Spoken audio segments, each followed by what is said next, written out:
Today, we're unboxing the iPhone 16, and this time I chose to go with the white one. This is the regular 6.1-inch model, but if you like bigger phones, there's one for you as well. It's still kind of an incremental upgrade this year, but it does look a bit different compared to the previous generation, so there is a slight design change this time around.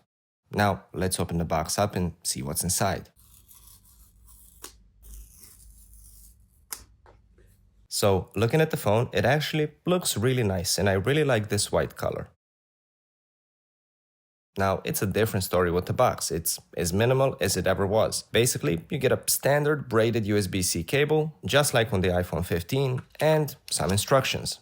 Actually, don't even think there is a sticker included in the box this year, so definitely not much to see here, but then maybe there is a few more things you can see with the phone itself. And first look, in my opinion, the phone actually looks really nice. I was kind of on the fence seeing the new camera layout. I didn't actually like it that much, but actually seeing it in person, I think it looks pretty good. It's kind of a mix between the iPhone 11 and iPhone 10 or 10s.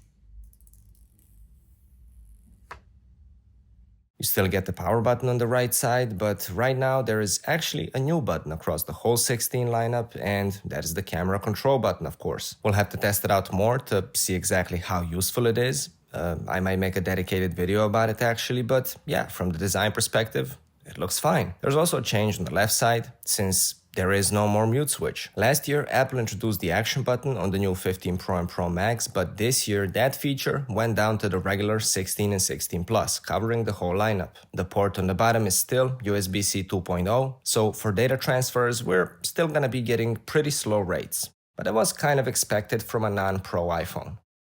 Turning the phone on, of course, we get the dynamic island on the whole lineup, just like last year. And again, just like last year, we get the 60Hz display. We'll talk about that a bit more in the full review, but hopefully this is the last generation of iPhones that's gonna be shipped with 60Hz.